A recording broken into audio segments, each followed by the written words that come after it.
What's good? What's good, YouTube, man? Y'all already know what to do. Hit that like button, man. Don't even hesitate. Hit that like button. Just like I told you last time, I'm wearing the COET, character over everything. Remember to always work on your character, man, because character can take you a long way in life, man. And never forget that. So today, man, I'm gonna be telling you a story about my old seller, man, named Biscuit, man. My old seller named Biscuit, man.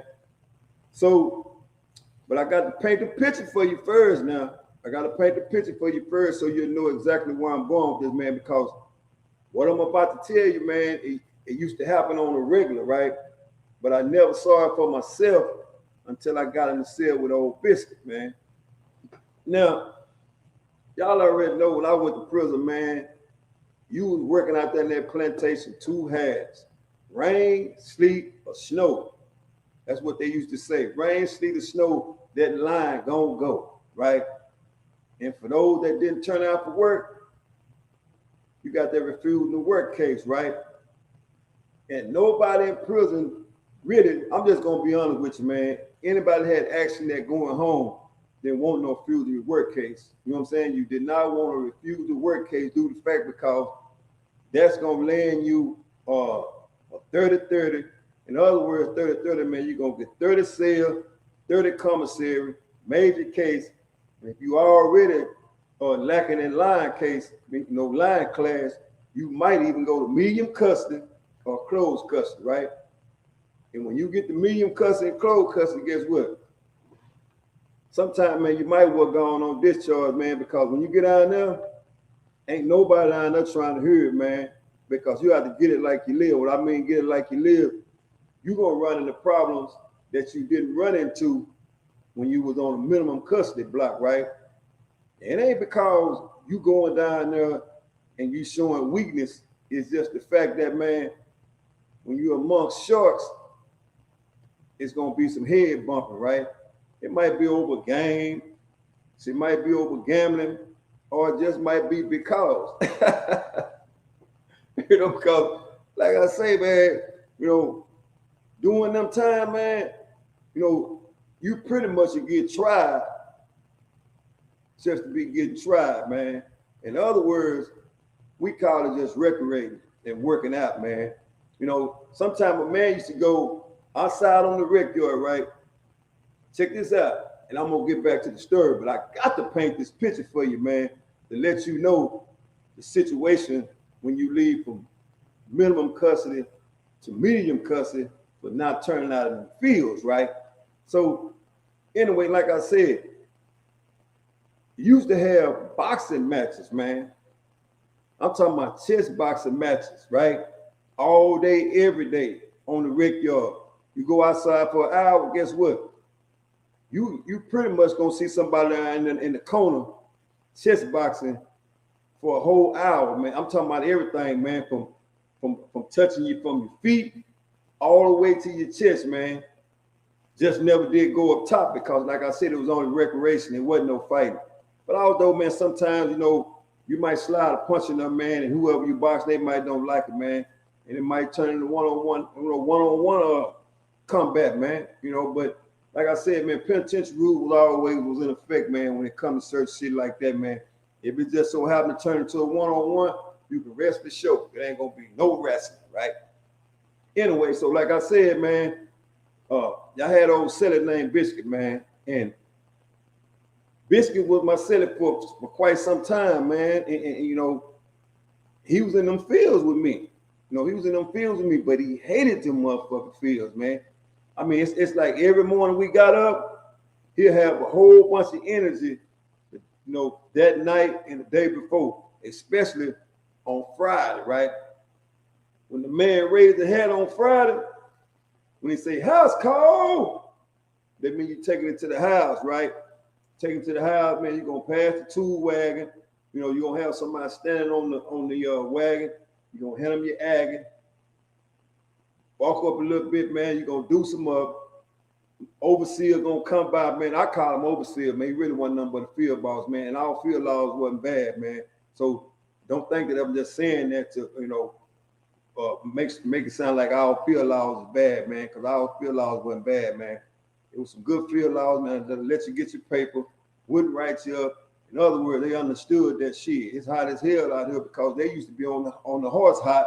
Sometimes the damn horse used to fall out while they was riding, and they'll fall off the horse, man, try to hold their pistol and all this shit. I done seen it all in them fields. But anyway, back to the story.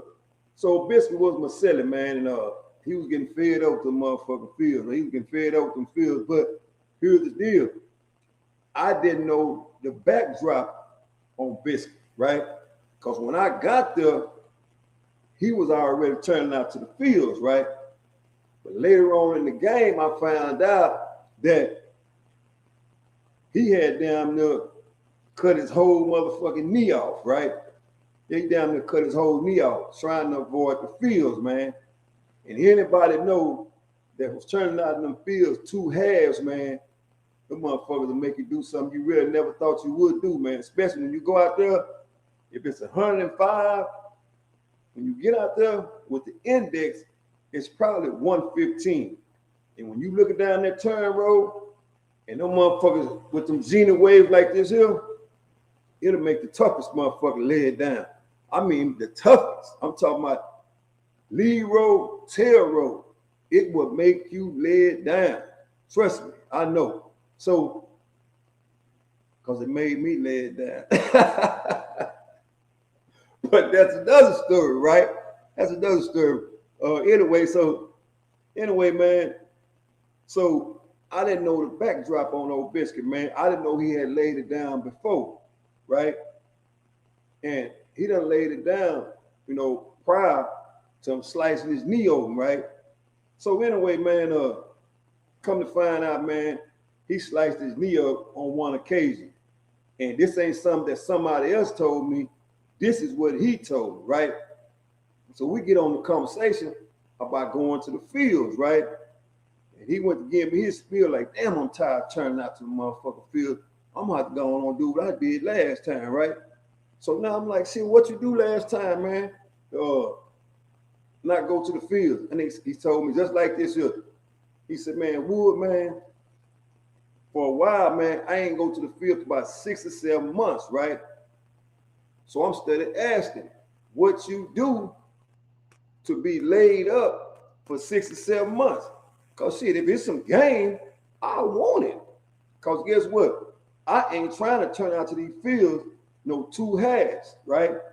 I mean, say, when they say it's hotter than fish grease, it's hotter than fish grease, man. It's hotter than fish grease. And what I like, and guess, check this out.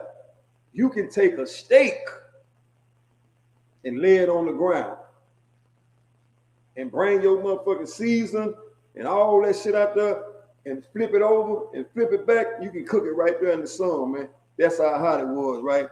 And to verify how hot it was, if you was a lighter shade of color, I don't care what color you is. If you're a white boy, before you come in out of them fields, you're going to be brown, right? And it's the same thing with Hispanic. And you already know being black out there in that sun too long, you're going to be black. You're going to be black. So check this out. And what I mean by being blacker than black, I used to go to visit, right? I used to go to visit. When I go to visit, walk through the visitation room, my people used to look like this. Damn, what happened to you? As if I've been inside a motherfucking incinerator just getting cooked. So I used to tell my wife, I said, say, look, you don't understand. It's brutal out there in that hot ass sun, right? It's brutal in that sun. But the only way you're going to get a job out of them fields, you have to complete a task. And what I mean by a task, you have to stay out there X amount of months for they even consider getting you a job, right? And I'm going to tell you how the job thing used to go, right? So anyway, they had an old cabin out there, right? That old cabin out there in the field. In your field law, he used to watch it, sit back on the horse like this here and watch it, right? And they had some politics running in with this shit too. It just took me a while to figure it out. He'll sit back on the horse and watch him. He get his old piece of paper out, right? Write his name down. You write your name down. And if you make the job list, they're going to call you for a job, right? He going to slide to the cabin, you know what I'm saying? And when he get in, when everybody get in, and it's normally did on a Friday, right? They turn the job list in on the Friday, and he'll tell you, hey, old thing, I put your name on the job list. So you might get a job change this week. So motherfucker, I'm talking about hoping and praying you get a job. And it used to be so crazy because when you was free, guess what? You wouldn't work to save your motherfucking life. Because if you was working, guess what? You wouldn't be down here. So you had to do something to break the law, right? And not on all occasions people wasn't working, because you had some people that was getting up going to work, but guess what? You landed in that same spot as the next man that wasn't working. And when you get out here, it's even Steven, right? And everybody used to want to be on the job list, right? And for those that didn't want to be on the job list, right, they just like going outside and beating on that ground. But for some, getting on that job list was motherfucking me real important, right? So back to old Biscuit, man. Yeah, he told me the backdrop why he didn't go to the field, right? So I said, let me ask you this, man. What in the motherfucking world did you come up with an idea to cut your motherfucking knee from side to side, right? Man, I couldn't take it no more. I couldn't take that shit no more, man. I said, man, ain't that motherfucking much sun in the world that's gonna make me mutilate my motherfucking knee so I can lay up for 7 months, right?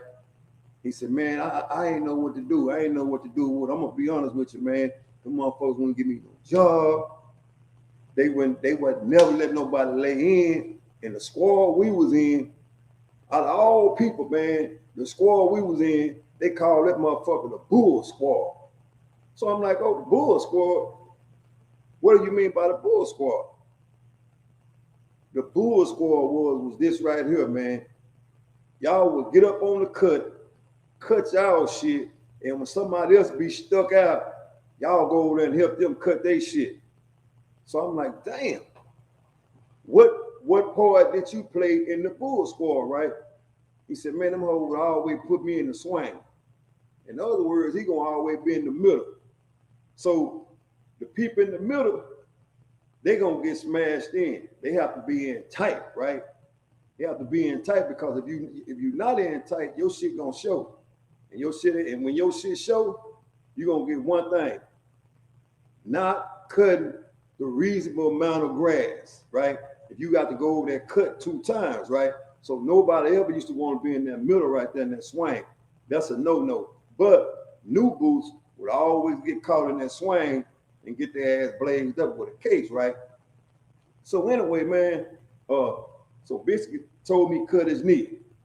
So I said, okay, man, what's going on with you now? He said, I'm good now, man. I'm gonna turn off the work, do the right thing until I get tired of turning off the work. I say, well, shit, when you gonna get tired of turning off the work? He said, I don't know, man, I don't know. But when I get tired of turning off the work, I got some shit that's gonna make me never go back to the field, right? But he never ever displayed to me what he was gonna do, right? So we just left that in, we left that up under the table, right? Because I never asked him, what's the next move, right? But he was always telling me this here. My next move is my best move, right? I said, I hear you. So anyway, I followed to the day room, you know what I'm saying? I followed the day room, talked to a couple of partners, man. I asked him, I said, man, what's up with my Cellie, man? Oh, Biscuit. I said, yeah. He said, man, that nigga goddamn fool. He done tried all type of shit to get out of the field. He said, I remember one time, the nigga took the sheet went to the end of the run, tied on the bars, as if he was gonna jump that motherfucker. All the laws ran down there, and he jumped back on the other side of the rail because now all the laws down here begging him not to goddamn me jump. And he faking like he gonna put a sheet on his neck, right? So he jumped back on the over the rail. You know, they brought him down. They took him to the motherfucking infirmary, put him on suicide watch and all this old shit right there. When he came back, he had him a little temporary lay-in, right? But man, we all know, man, everything you do down there, that motherfucker always has an expiration date on it, right? So anyway, I go back in the house that night. Go back in the house. So me and him, we sitting down chilling. I said, say, let me ask you this here, man. He like, what's up, Wood? I said, man, give me the spiel out there. I mean, when you was faking like you gonna jump off the run and hang yourself. Oh, man, who told you that shit, man? I said, man, y'all already know them boys down there gonna give me the scoop over whatever I asked for, man. And I ain't knocking you for doing what you do, you know what I'm saying? Because you doing your time, I'm doing my time, you know what I'm saying? It's just certain shit that I believe in and certain shit I don't believe in. And fucking around on top of that run, acting like that I'm gonna commit suicide ain't one of them things that, you know, that ever ran across my mind. He's like, damn. I said, yeah, man, they already told me what the fuck going on. I don't give me the speed. He said, yeah, man, I went up there, man, but I ain't never had no intentions on jumping, man. You know what I'm saying? I was just trying to buy me some time to come up with another plan so I don't have to go to them fields, right? So I said, I tell you what, Biscuit, man, anytime you get ready to make a move like that, man, let me know, man. Just let me know, man, because guess what? When that go down, they gonna bring me down to the motherfucking cabin or the maid's office and ask me all these motherfucking questions. Did your Cellie ever expose or suicide thoughts? Did he ever talk to you about this shit, any of that? I said, so let me know. He said, no, man, but whatever I get ready to do, I'm always let you know, man. But just know one thing though, I'm always be faking. I ain't gonna never do no shit like that, right? I said, all right, it's all good. So man, we turn out for work that next morning. Man. It's hot as a motherfucker. I mean, it's hot. It was hot in that motherfucker for 2 months straight. It was 100 and some degrees. It's hot as a motherfucker, man. In other words, what they say, it's a sculpture. It's a sculpture outside, right? And you can see them geniuses, they talking. You know what I'm saying? And them boys dropping like flies. And when you drop like flies, they gonna either do one or two things.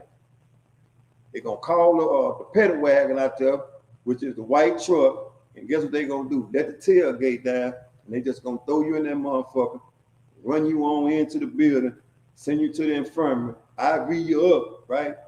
They gonna IV you up, gonna let you sit in that motherfucking cool off, and send you on back to the house, right? And you get a pass for that day, right?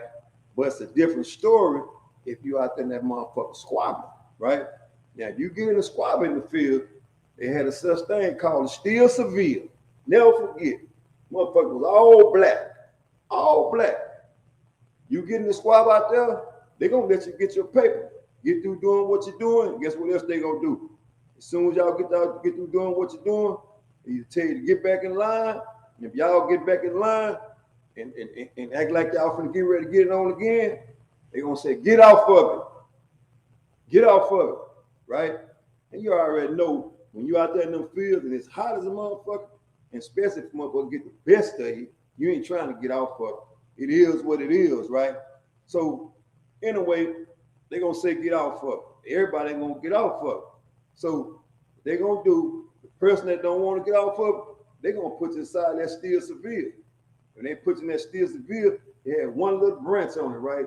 That was just some psychological shit to fuck with your head when they put you in that black cage. They're gonna put you in that black cage, put them handcuffs on you, and you just gonna be sitting in there. That sun gonna be baking your ass, right? And when we go in, it's hooked to the back of the water wagon. It's gonna pull you in too. You know what I'm saying? It's gonna pull you in, and when they pull you in, you gonna go one or two places. They're gonna go on and put you in PhD, or they're gonna go on and send you to your house and let you turn out for the second half, right? Anyway, back to the story right here, man. So, old Biscuit. So, like I said, it was hot that day. It was hot that day, right? So, boom, I go in the house. I see old Biscuit, he got a sheet. He tying this one, cutting tying this motherfucker up. I'm talking about the fine knots. So I said, what's up, Biscuit? He said, man, I'm tired of that shit, Wood. I said, what's up? He said, man, I'm gonna pull me a stunt. I said, what kind of stunt? You know that same stunt I pulled last time? When they told you about the day room, I said, yeah. He said, I'm gonna pull that motherfucker, watch what happens. I said, hold up. When you finna pull this stunt? I'm gonna pull the motherfucker when the doors roll. I'm gonna jack him for the run. And I'm gonna go up on 3 row, tie that motherfucker up, and put it around my neck and act like I'm a jump, right? I said, man, whatever you do is on you, right? I said, but when you come down from there, don't tell the motherfuckers you told me shit. Because guess what? Penitentiary rules in effect. Your business is your business. My business is my business. He said, man, y'all, you already know how it goes. I said, bet that, man. But we know one thing. If you campaign long enough, you bound to get elected. Whether it's on the good end, back end, or fucked up end, right? And that's just what it is, man. So anyway, he make his move. He done jacked the motherfucking run. You heard the laws. Come on to the day room. Come on to the day room. Come on to the day room. And there he go. He ain't stopping. He just walking up the motherfucking run. So he go on 3 row. Right there to the motherfucking fire escape. Tying this motherfucker up, right? So anyway, everybody watching, you can see it from the corner of the day room, right? You can see right there, right? You can see down the run right there, and the dudes in the house, it's so fucked up down there. I would tell you what the dudes in the house was saying when he was acting like he was gonna jump. Instead of them trying to tell him not to jump, guess what they said? Oh, hold on, jump, man. Jump, man. You ain't gonna jump. You ain't gonna jump. You ain't gonna jump. They supposed to be trying to talk him out of it, but when you line that motherfucker, everybody likes to see the train wreck, right? So anyway, he started faking like he gonna jump, and the laws down there trying to coerce. Man, hold up, man. Hold up. We're gonna get you some help down there. We're gonna get you some help. Man, I'm tired of going in them fields. Keep in mind, like I said, he already got this motherfucking sheet on his neck, right? He got it on his neck, but it ain't where he got a little slack in it, right? Oh, he got it. He putting the show on. Keep in mind, he done did it before, right? So anyway, he started faking like he gonna jump. All this motherfucking noise. They holler, the police holler. Everybody in the day room trying to see who was up there, man. Oh, man, y'all already know that Biscuit. He ain't finna do shit. He done that shit last time. This time it was a different story, right? He fucked around and made the wrong move. That motherfucking foot slipped, and guess what? He was hanging on that motherfucker. And he started trying to reach for that motherfucker and try to unloose it. Ain't no one unloosing it, right? That day, Biscuit was campaigning, and he finally got elected, man. Once again, man, 2 halves in them hot-ass fields, when I was down there, I'll make a man do something he never thought he'd do, right? And on this day, Biscuit was faking. But all that shit turned real. And once the rope tightened up, he couldn't get it loose. Guess what? He got a motherfucking early release because he was campaigning and he got elected. Remember to hit that motherfucking like button and that subscribe button and share this story. Salute.